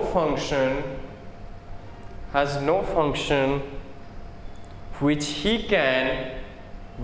can discharge by himself. governor under constitution has no function which he can discharge by himself, comma, rather he has certain duties to perform, rather he has certain duties to perform.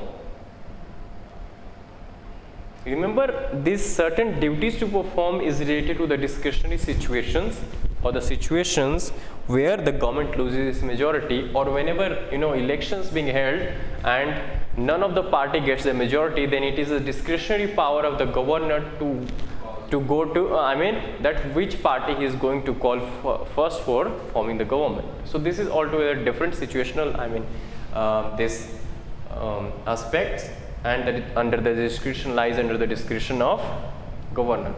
Okay? But not as far as the removal and this appointment of ministers are concerned. So write down what SC said. We have written about what Dr. Ambedkar said. Second point under this, what SC ruled. So Supreme Court ruled that Article 163 of the Constitution, that Article 163 of the Constitution does not give the governor a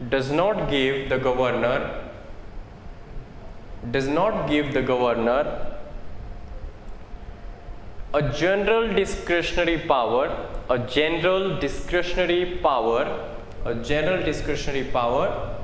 to act against or without the advice of his COM, that is Council of Ministers, to act against or without the advice of his Council of Ministers. So again, this underlined that governor cannot remove arbitrarily, or we don't have any kind of such kind of pleasure related articles or the constitutionally mandated power of the governor where the governor can remove a minister or the chief minister, okay, without having substantial grounds. Now give the heading, what are the constitutional provisions related to the governor? Constitutional provisions related to governor. Short में लिखेंगे हम इसको, short में discuss करेंगे. So article, because this is one of the static part of your syllabus which you would be studying in your polity classes as well. So article 153 clearly says that there shall be a governor for every state. There shall be a governor for each state, and one person can be appointed for 2 or more states as well, and one person can be appointed as a governor for 2 or more states as well. Okay? A governor, we all know, is appointed by the president, and he is rather a nominee of the central government. His vital role, important role, कि अगर हम important roles की बात करते हैं तो he has two, the dual role. First is related to the appointment of the CMs, or you can say the first and foremost important is that he is the constitutional head of the state, right, and bound by the advice of COM, Council of Ministers, and secondly he functions as a vital link between the union and the state. Okay? I'm not going into the eligibility and all of governors because it is totally a factual and static part of your syllabus. Okay? Would be rather focusing on the friction points in government-state relations. Give the heading, the friction points between the governor-state relations. I think all of us are very much aware of these friction points. See, so whatever we have discussed, we can summarize this as that the governor is envisaged by the constitution as a political head. Not a political head, rather as an apolitical head.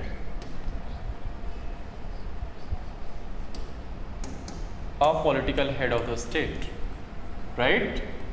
But today we see altogether a different scenario. This a has gone, and this has been left. Majority, in majority cases, that is what we are experiencing nowadays. Not nowadays, but since you can say the starting of coalition governments, 1989 onwards. So friction point first, ठीक है, write down. Governor is envisaged as an apolitical head who must act on the advice of COM. However, governor enjoys certain discretionary powers.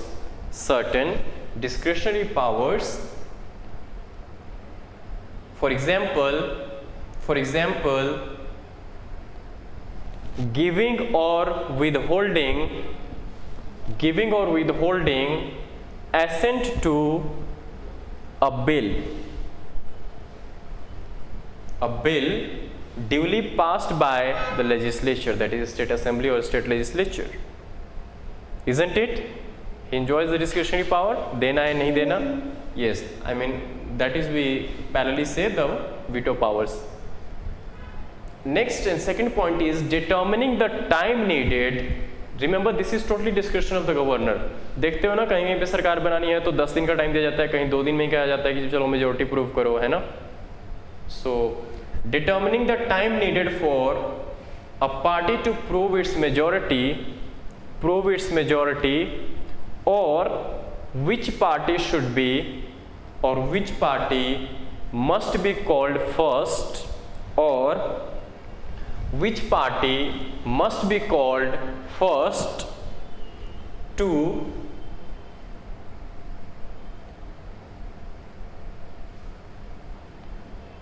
do so, I mean to prove the majority or form the government, to do so,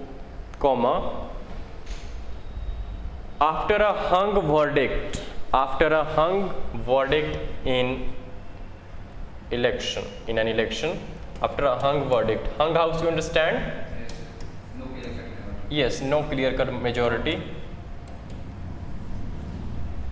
Hung in an election.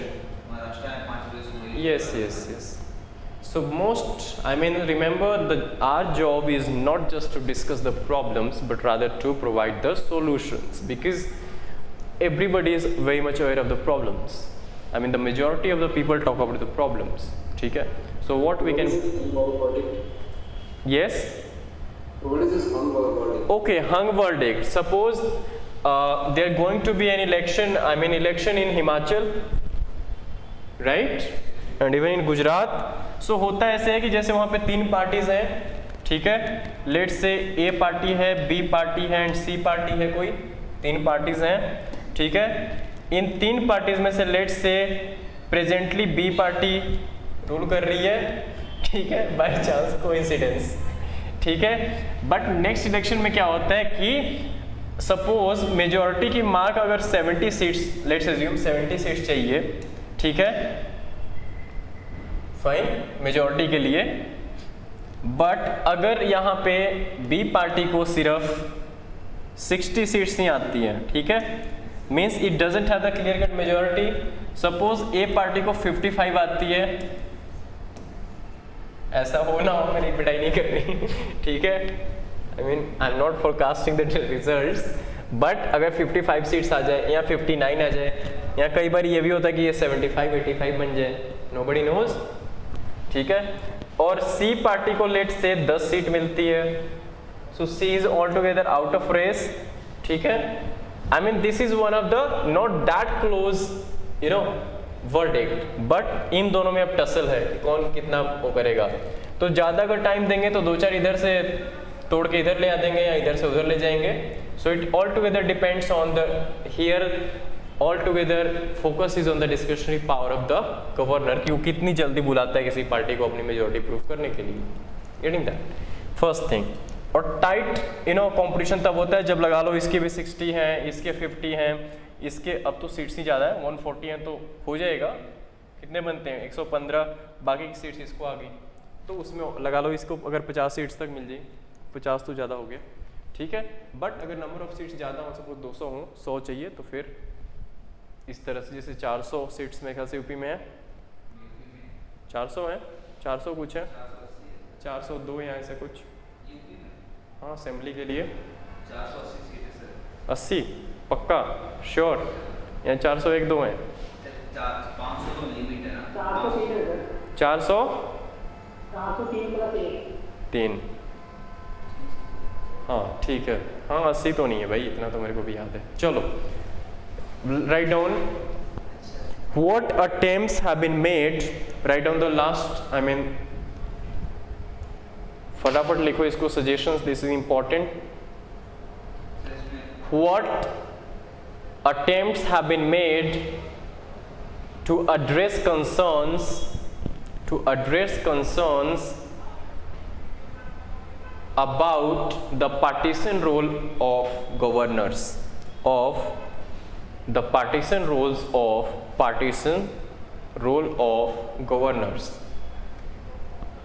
First is changes regarding the selection of the governors. So first में National Commission on working of, बोलो sir इसमें अंची commission हाँ National Commission to review the working of Constitution 2000 नहीं idea 2 और 1 National Commission to review the working of Constitution was appointed by Dr. late Vajpayee government in 2004, reviewing the working of the Constitution. It suggested, write down, suggested that the governor should be appointed by president after consultation with the CM. Governor should be appointed by president after due consultation with the chief minister. Next is we have two commissions on the central state relations. The first one is Sarkaria Commission, Justice Sarkaria Committee, Sarkaria Commission जिसको हम famously बोलते हैं 1983. Okay, Sarkaria Commission 1983. It proposed that the Vice President of India, Speaker of Lok Sabha, should be consulted by the Prime Minister in the selection of governors. That the Vice President of India and the Speaker of Lok Sabha and Vice President being the chairman of the Raj Sabha. ठीक है, so both the nodal, the officers of this this parliament houses should be consulted while making appointment to the governor, appointment of the governor. Next is Punchi Commission, Justice Punchi Commission, 1981. Justice Punchi yes. Sir, consultation CM mandatory है? नहीं, should be consulted. कोई भी commission suggestion देती है तो should he देती है, क्योंकि गवर्नमेंट को मानना न मानना उसका अधिकार है, ठीक है। Because all commissions are mostly, those not constitutional ones, mostly those are advisory in nature, ठीक है, जैसे एडवाइस देते हो दिया जाता है। Next justice Punchhi committee proposal और पुंछी कमीशन 2007 में बनी थी ये 2007. It proposed that a committee comprising the Prime Minister, short में लिखो, committee comprising PM, Home Minister, HM, VP, Vice President, Speaker and the concerned CM of state should choose the governor. ठीक है, सो एक committee बननी चाहिए, किसको governor appoint करना है, उसमें जो चेयर है वो पीएम करेंगे, उस कमेटी की चेयरमैनशिप पीएम के हाथ में होगी, होम मिनिस्टर होंगे उसमें, ठीक है, एंड उसमें और कौन होगा, speaker, vice president that is chairman of Rajya Sabha, plus the concern state का चीफ मिनिस्टर। ठीक है, तो इस कमेटी ने बेसिकली एक्सटेंड किया जस्टिस सरकारी कमीशन की रिकमेंडेशन को। ठीक है, इसमें थोड़ी एडिशन और कर दी, 2 लोग और बढ़ा दिए। ठीक, सो these are certain, you know, further this commission, Punchi commission, also stressed or also argued for the provision of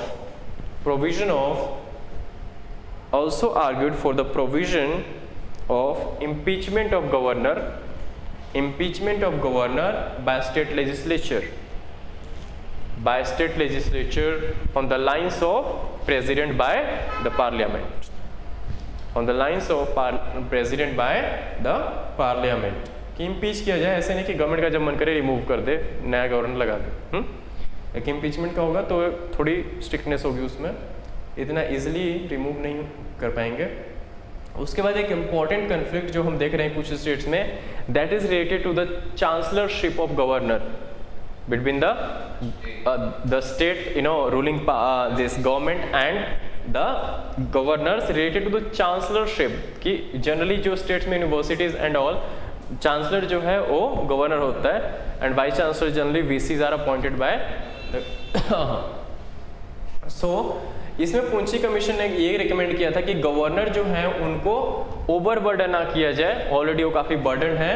ठीक है, with the role of chancellors. So this commission, you know, was against giving the chancellorship of universities to the governors. ठीक है, so इस point को भी याद रखना because ये काफ़ी ज़्यादा हाईलाइटेड पॉइंट है, आजकल न्यूज़ में फ्रीक्वेंटली हम देखने को मिल जाते हैं। ठीक है, हाँ,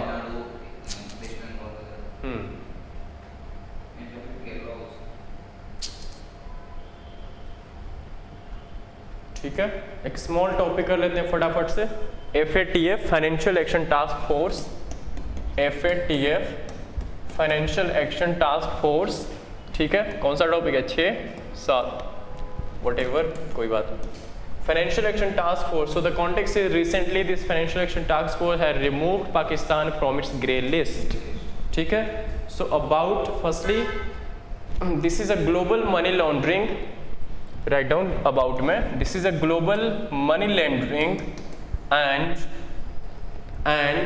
terror financing watchdog. This is a global money laundering and terror financing watchdog established in the year 1989 by G7 summit in Paris। By G7 homework है, देखना कौन कौन सी इसमें कंट्रीज हैं। ठीक है, established in the year 1989 by G7 group of 7 countries in Paris। इसके members जो हैं at present there are 37 members, at present 37 members। ठीक है, इसमें 2 इंटरनेशनल this 2 रीजनल ऑर्गेनाइजेशंस भी हैं इसके member, that is European Commission and Gulf Cooperation Council GCC। सो इसके 2 रीजनल मेंबर्स भी हैं। ठीक है, the regional bodies as a whole. ठीक है, उसमें ग्रुप ऑफ कंट्रीज हैं।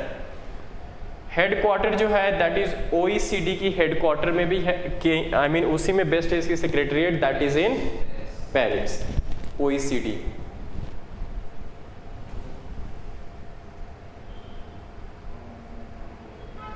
इंडिया एंड FATF की अगर हम हिस्ट्री देखें तो India became is 34th member in 2010। India became is 34th member in 2010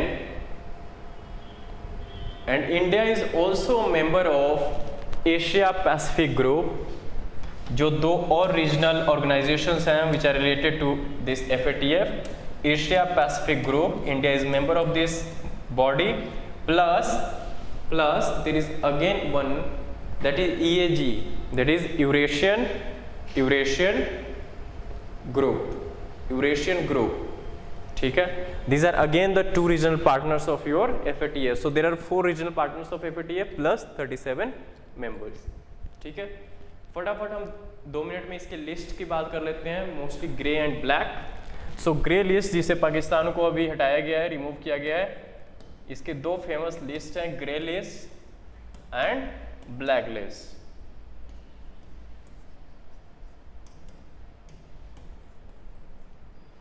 ठीक है, पाकिस्तान को अभी इससे रिमूव किया गया है। So grey list basically asks, it is equivalent to increased monitoring list. ठीक है, सो ये मॉनिटरिंग बेसिकली बढ़ा देती है, इसमें मॉनिटरिंग जो स्ट्रिक्टनेस है वो ज़्यादा होती है। Basically monitoring is related to funding the terror funding और मनी लॉन्ड्रिंग और considered as safe havens for the terrorist और supporting terror funding anything laundering basically.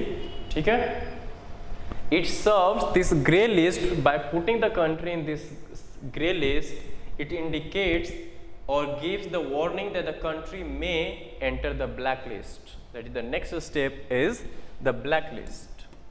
ठीक है, so what are the consequences of being gray listed? First is economic sanctions. आपने देखी होगी पाकिस्तान की हालत खराब हो रही थी day by day. Economic sanctions, so इसमें इकोनॉमिक सैंक्शन में क्या होता है कि जो आपके इंटरनेशनल फाइनेंशियल इंस्टीट्यूशंस हैं वो आपको पैसे देना बंद कर देते हैं। ठीक है, because they assume that this money could be used for terror funding. ठीक है, something which is anti-social, like IMF, World Bank, they can stop the funding. I mean, these bodies can stop the funding. Next is problems in getting loans. ठीक है, अब loans भी इन्हीं institution से लेनी है तो इसमें भी प्रॉब्लम होगी, because they have already the country is already under economic sanctions. उसके बाद रिडक्शन इन इंटरनेशनल ट्रेड। ठीक है, बिकॉज फाइनेंसिंग इश्यूज हैं तो उसमें फिर इंटरनेशनल ट्रांजैक्शंस इशू आएंगी, फिर इंटरनेशनल बॉयकॉट। ठीक है, ट्रेड नहीं होगा, आई मीन बॉयकॉटिंग भी होगी, बिकॉज कोई भी कंट्री अगर टेररिस्ट को सपोर्ट कर रही है तो ऑब्वियसली दूसरी कंट्री अपनी इमेज खराब नहीं करना चाहिए। उसके बाद ब्लैक लिस्ट, जनरली इसमें डाला जाता है नॉन कोऑपरेटिव कंट्रीज को, जो कोऑपरेट नहीं करते FATF के साथ, नॉन कोऑपरेटिव कंट्रीज और the territories that support terror funding and money laundering activities. And currently 3 countries इसके अंडर है। First is your Iran, second is north Korea, Iran, north Korea and one more country is Myanmar. ठीक है, जो black listed है। Fine, Iran, north Korea and Myanmar. ठीक है, ऑनलाइनर्स clear है? Yes, clear है जो भी हमने डिस्कस किया? Any doubt anywhere? No sir. चलो, सो अगर डाउट नहीं है तो ठीक है, अगर है तो पूछ लो, otherwise we can call off the day. Right, thank you, good evening sir. Take care, okay. Thank you, sir.